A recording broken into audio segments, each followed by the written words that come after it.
கைலாஷ் இந்த மாதிரி தன்னோட அம்மாவை அவமானப்படுத்துறது கொஞ்சம் கூட தாங்கிக்கவே முடியாத சக்தியும் செம்ம கோபத்தோட போலீஸ் ஸ்டேஷன் போலீஸ்காரங்க கூட பார்க்காம எல்லார் முன்னாடியுமே கைலாஷை அடிச்சு அவமானப்படுத்திடுறாங்க. ஆனா ஏற்கனவே செம்ம கோபத்தோட இருக்க கைலாஷோ தன்னை இந்த மாதிரி அவமானப்படுத்தினதை தாங்கிக்கவே முடியாததுனால உடனடியா சக்திக்கு தன்னோட பவர் என்னன்றதை காட்டுற விதமா உடனடியாக அவங்கள லாக்அப்ல தள்ளி தன்னோட கைவரிசையை காட்ட ஆரம்பிக்கிறது மட்டும் இல்லாம அவங்கள செம்மையா அடிக்கவும் ஆரம்பிக்கிறாங்க. அதனால சக்தியும் வழியில கதறிக்கிட்டு இருக்காங்க. ஆனா அவங்களோட கதறல் சவுண்டா பக்கத்து ஜெயில இருந்து கேட்டுட்டு இருக்க ஜெயாவும் ரொம்பவே கஷ்டத்தோட கதறி அழுதுகிட்டே, ஐயோ என்னாலதான் என் பையன் இவ்வளவு கஷ்டப்பட்டுட்டு இருக்கான், கடவுளே தயவு செஞ்சு எனக்கு என்ன தண்டனை வேணாலும் கொடுங்க, என் பையனை மட்டும் எப்படியாவது காப்பாத்திடுங்க, நான் இப்ப ஒத்துக்கிற எல்லா தப்பும் என்னோடதுதான், தயவு செஞ்சு என் பையனை மட்டும் விட்டுருங்கன்னு சொல்லிட்டு ஜெயில் கம்பிகளை போட்டு அடின்னு அடிச்சுக்கிட்டு இருக்கிறது மட்டும் இல்லாம அவங்களுக்கு டென்ஷன்ல மயக்கமே வந்துடுது. அதனால அங்க இருந்த போலீஸ்காரங்களும் உடனடியா அவங்களுக்கு என்னாச்சுன்னு சொல்லிட்டு பார்க்க போக அந்த சக்தியை நல்லா அடிச்சு முடிச்சுட்டு டயர்டா வெளியே வந்த கைலாஷும் ஜெயா மயங்க விழுந்துட்டு இருக்கதை பார்த்துட்டு அவங்கள கொஞ்சம் கூட கண்டுக்காம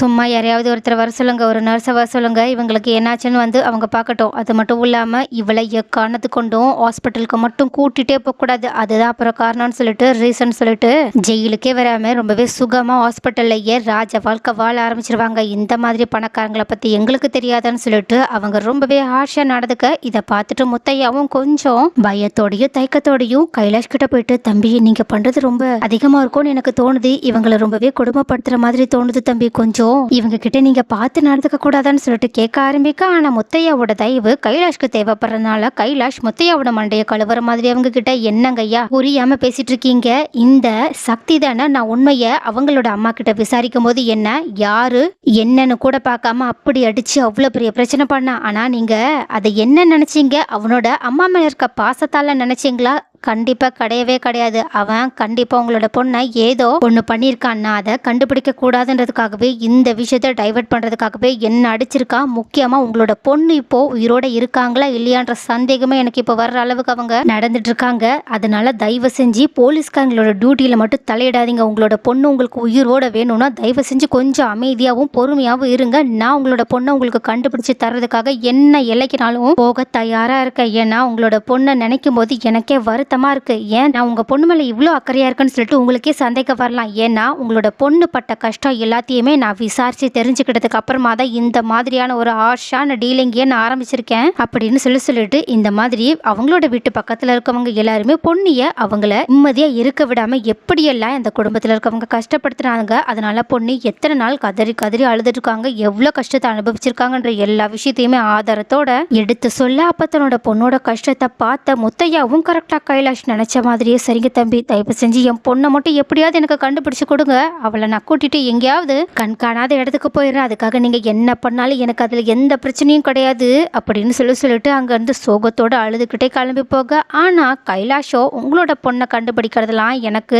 தேவையில்லாத விஷயம், சொல்ல போனா உங்களோட பொண்ணு செத்திருந்தா எனக்கு இன்னுமே நல்லாதான் இருந்திருக்கும். ஏன்னா அப்பதானே இவளை கொலை கேஸ்ல என்னால உள்ள அனுப்பி இவங்க 2 பேரையும் சேர்த்து என்னால நல்லா பழி வாங்க முடியும்னு சொல்லி நினைச்சுட்டு பொண்ணி சாக்கணும்னு சொல்லிட்டு மனசுக்குள்ளேயே வேண்டிட்டு இருக்காங்க, கொஞ்சம் கூட மனசாட்சியே இல்லாம. ஆனா இது தெரியாத முத்தையாவும் பொண்ணி கிடைக்கணும் சொல்லிட்டு ரொம்பவே கஷ்டத்தோட இருக்கிறது மட்டும் இல்லாம பக்கத்துல இருக்க ஒரு கோவிலுக்கு போயிட்டு அங்க பொண்ணிய நினைச்சு கதறி அழுகிட்டு இருக்காங்க. ஆனா அப்ப கரெக்டா அந்த கோவில்ல தான் எப்பவுமே பொண்ணி போயிட்டு இருக்க கோவிலுக்கு போன பாட்டியுமே அங்க வந்தது மட்டும் இல்லாம அந்த பெரிய அழுகிறத பார்த்துட்டு, ஏன் ஏதாவது பிரச்சனையா, என்னாச்சு, என்ன சங்கடமா இருந்தாலும் நீங்க இந்த கடவுள்கிட்ட சொல்லுங்க, அவங்க கண்டிப்பா தீர்த்து வைப்பாங்கன்னு சொல்ல உடனடியா முத்தையாவும் அழுதுகிட்டே இந்த மாதிரி தன்னோட பொண்ணோட கதையை எடுத்து சொல்ல உடனே அதை கிட்ட பாட்டியும், அம்மா உங்களோட பொண்ணோட பேரு என்ன சொன்னீங்கன்னு சொல்லிட்டு ரொம்பவே ஷாக்கிங்கோட கேட்க உடனே முத்தையாவும் அவ பேரு பொன்னிமா அப்படின்னு சொல்றாங்க. உடனே பொன்னியோட பேரை கேட்ட உடனே அந்த பாட்டி ரொம்பவே ஷாக் ஆனது மட்டும் இல்லாம, அப்பனா நீங்க பொன்னியோட அப்பாவா, நீங்க பொன்னிக்கு இவ்வளவு அநியாயம் நடந்திருக்குன்னு வந்து சொல்லிட்டு இருக்கீங்க, எனக்கு பொன்னியை ஏற்கனவே தெரியும், அவ இந்த அளவுக்கு கஷ்டத்தோட இருப்பான்னு நான் எதிர்பார்க்கவே இல்லை, அவ எப்பவுமே இந்த கோவிலுக்கு தான் ரெகுலரா வருவா, நானும் அங்கதான் போவேன், ஏன் நிறைய நாள் அவளோட வீட்டுல ஏதோ பிரச்சனைன்னு சொல்லிட்டு சாப்பாடு கூட சாப்பிட வழி இல்லாம அந்த கோவில்ல தான் வந்து என் கூட சாப்பிட்டுட்டு இருந்தா தெரியுமான்னு சொல்லிட்டு இப்பதான் எனக்கு அந்த பொண்ணோட கஷ்டமே புரிய வருதுன்னு சொல்ல உடனே இதை கேட்டுட்டு பதறி போன முத்தையாவும், அம்மா அந்த கோவில் எதுன்னு சொல்லுங்கம்மா, நான் அங்க போய் பாக்குறேன், ஒருவேளை என் பொண்ணு அங்க வர வாய்ப்பு இருக்குன்னு தோணுதுன்னு சொல்ல உடனே அந்த பாட்டையும் ஐயோட முத்தையாவை அந்த கோவிலுக்கு கூட்டிட்டு போக உடனே அங்க போன முத்தையாவும் பொண்ணிய கோவில் முழுக்க தேடி பாக்குறாங்க. ஆனா எங்கேயுமே பொண்ணு இருக்கிற மாதிரி தெரியல. அதனால அங்க இருக்கவங்க கிட்ட பொண்ணியோட போட்டோவை காட்டி என் பொண்ணு நீங்க எங்கேயாவது பாத்திருக்கீங்களான்னு சொல்லிட்டு கேட்க ஆரம்பிக்க அப்ப கரெக்டா அன்னதானம் குழுல இருக்க ஒருத்தவங்களும் பொண்ணிய நல்லா தெரியும்னு சொன்னது மட்டும் இல்லாம இந்த பொண்ணோட ஹஸ்பண்ட் கூட இந்த பொண்ணு ஏதோ குடும்ப பிரச்சனையால வீட்டுல சாப்பிட மாட்டேங்கிறான்னு சொல்லிட்டு இப்ப வரைக்குமே இந்த கோவில்ல இலவசமா அவங்களோட கை செலவுல அன்னதானம் வழங்கிட்டு இருக்காங்க தெரியுமா. அது மட்டும் இல்லாம நாக்குக்கு ருசியா இருக்கிறது மட்டும் இல்லாம ரொம்பவே பாசத்தோடய அந்த தம்பி பண்ணிட்டு இருக்க எல்லாமே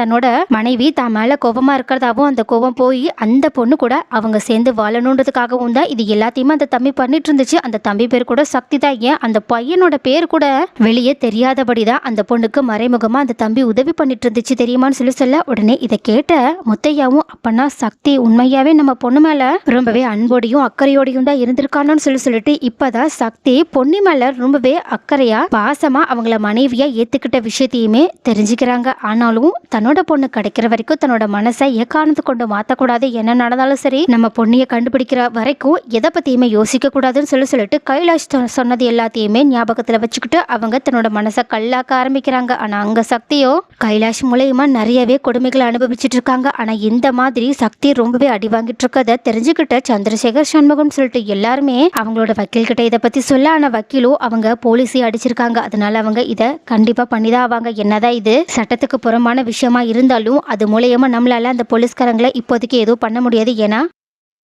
எல்லா சாட்சிகளுமே உங்களோட பையனுக்கும் உங்களோட மனைவிக்கும் எதிராக தான் இருக்கு. ஒருவேளை நீங்க மீடியா மூலியமா அவங்களுக்கு நடக்கிற அநியாயத்தை வெளியே சொன்னீங்கன்னா ஒருவேளை அந்த பிரஷர் மூலயமா அவங்களுக்கு பெயில் கூட கிடைக்க வாய்ப்பு இருக்கு. அதனால என்னால கொஞ்சம் முயற்சி பண்ண முடியும்னு சொல்ல உடனடியா சந்திரசேகரும் தன்னோட பையனையும் மனைவியையும் காப்பாத்துறதுக்காக மீடியாட்கள் கிட்ட போயிட்டு நடந்த விஷயம் எல்லாத்தையுமே எக்ஸ்பிளைன் பண்ண ஆரம்பிக்கிறது மட்டும் இல்லாம கைலாஷ் துயநாதனோட பையன்ற விஷயத்தையும் அவங்க தன்னோட குடும்பத்தை பழிவாங்கிறதுக்காக தான் இந்த மாதிரி பொன்னியோட அப்பாவை பயன்படுத்திட்டு இருக்காங்கன்னு சொல்லி எல்லா உண்மையுமே போட்டு உடைக்க இதனால கைலாஷ்க்கு கொஞ்சம் பிரஷர் அதிகமாக ஆரம்பிக்குது. இருந்தாலும் கைலாஷ் அதை பத்தி கண்டுக்காம அவங்க முடிஞ்ச அளவுக்கு ஜெயாவையும் சக்தியையும் கஷ்டப்படுத்திக்கிட்டே இருக்காங்க. ஆனா இந்த பக்கமும் இந்த நியூஸை நிறைய நியூஸ் சேனல்ஸ் ரொம்பவே வைரலாக்கி தெறிக்க விட்டுக்கிட்டு இருக்காங்க. ஆனா இன்னொரு பக்கமும் இந்த விஷயம் எதுவுமே தெரியாத பொண்ணையும் ஏதோ ஒரு இடத்துல இருந்து இப்போதான் இந்த மாதிரியான நியூஸ்களை தெரியாதனமா ஒரே ஒரு டிவி மூலயமா தெரிஞ்சுக்கிறாங்க. ஆனா அப்ப அதை பார்த்துட்டு ரொம்பவே ஷாக்கான பொண்ணையும் தன்னோட அப்பாவை இதுக்கப்புறமாவும் நம்ம பார்க்க போகாம இருக்கிறது அவ்வளோ நல்லது கிடையாது. எல்லாத்துக்கும் மேல துயநாதன் எவ்வளவு மோசமானவன்றது நமக்கு தெரியும், அது நம்மளோட அப்பாவுக்கு தெரியாது. அதனாலதான் அவங்க இந்த மாதிரி ஒரு விஷயத்த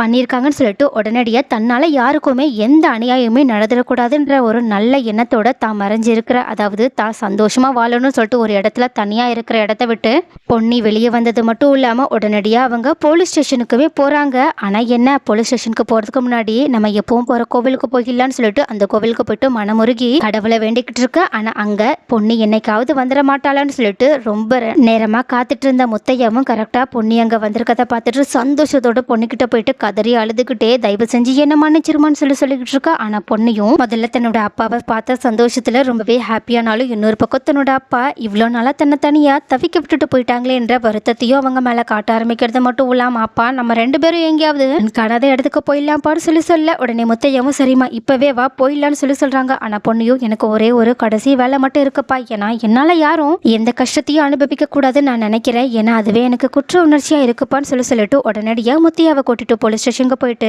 ஜெயா மேலையும் சக்தி மேலையும் கொடுத்த கேஸை வாபஸ் வாங்க வைக்கிறாங்க. ஆனா இதை தெரிஞ்சுக்கிட்ட கைலாஷ் உடனடியா அங்க வந்து எப்படி முத்தையாவோட மைண்டை கழுவுனாங்களோ அதே மாதிரி பொன்னியோட மூளையையுமே கழுவ நினைக்க, ஆனா பொன்னியோ ரொம்பவே சாதுரியமா இங்க பாருங்க உங்களோட அப்பாவை மேல நீங்க ரொம்பவே பாசம் வச்சிருக்கீங்கன்னு என்னால நல்லா புரிஞ்சுக்க முடியுது. இருந்தாலும் உங்க அப்பா தப்பானவங்க, அதனாலதான் உங்க அப்பாவுக்கு தேவையான தண்டனையை நாங்க எல்லாரும் சேர்ந்து வாங்கி கொடுத்தோம். ஒருவேளை உங்க அப்பாவுக்கு அநியாயம் நடந்திருக்குன்னு சொல்லிட்டு நீங்க நினைச்சீங்களா, அதை சரியான முறையில சரி செஞ்சுக்கோங்க. அதுக்கு ஆனா நியாயமான வழியை தேர்ந்தெடுங்க. இப்படி தேவையில்லாம பொய் கேஸ்லாம் போட்டு மத்தவங்களை கஷ்டப்படுத்தாதீங்கன்னு சொல்லிட்டு அப்பா நம்ம தான் கேஸை வாபஸ் வாங்கிட்டோம்ல போகலான்னு சொல்ல அப்போ இந்த மாதிரி பொண்ணி ரொம்பவே மெச்சூர்டா அந்த கைலாஷ டீல் பண்ணதையும் அதே சமயம் தன்னை மேல நம்ம தான் கேஸை வாபஸ் வாங்கிட்டோம்ல போகலான்னு சொல்ல அப்போ இந்த மாதிரி பொண்ணி ரொம்பவே மெச்சூர்டா அந்த கைலாஷ டீல் பண்ணதையும் அதே சமயம் தன்னை மேல போட்ட கேஸை இப்படி வாபஸ் வாங்குவான்னு சொல்லிட்டு கொஞ்சம் கூட எதிர்பார்க்காததுனால உடனடியாக கண்ணீரோடு ஜெயா பொண்ணுக்கிட்ட வந்து உன்னோட அப்பாவுக்கும் உனக்கும் நான் நிறையவே கொடுமைகளை செஞ்சிருக்கேன்றதை இப்பதான் நான் நல்லாவே புரிஞ்சுக்கிட்டேன். அது மட்டும் இல்லாம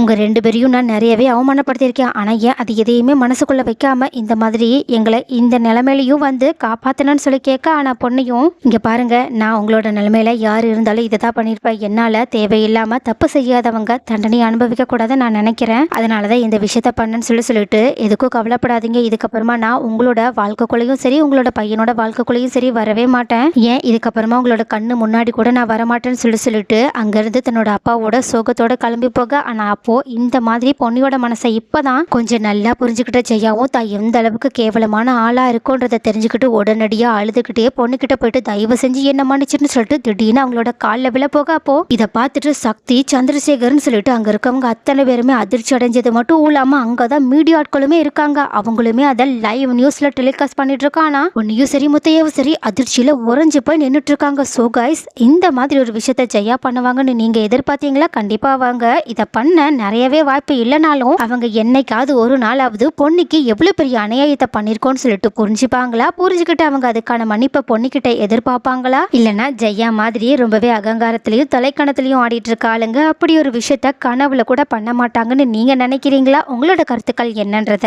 கமெண்ட்ல சொல்லுங்க. எல்லாத்துக்கும் மேல பொண்ணு எப்பதான் சக்தி தான் மேல எவ்வளவு அன்பு வச்சிருக்காங்க, எவ்வளவு காதல் வச்சிருக்காங்கன்றத புரிஞ்சுக்கிட்டு அவங்க கூட சேர்ந்து வாழணும்ன்ற முடிவை எடுப்பாங்க. பொன்னியோட மனசு எப்பதான் மாறும்? அவங்களோட மனசு மாறினா நல்லா இருக்குமா? அப்படி இல்லைன்னா தன்னோட சுய கௌரவத்துக்காக அவங்க சக்தியை வேண்டாம் சக்தியோட குடும்பமும் வேண்டாம்னு சொல்லிட்டு அவங்கள விட்டு ஒரு அடியே நீங்கி போயிடுவாங்களா? உங்களோட கருத்துக்கள் என்ன? பொண்ணு என்ன பண்ணா சரியா இருக்கணும்னு நீங்க நினைக்கிறீங்கன்றத கமெண்ட்ல சொல்லுங்க.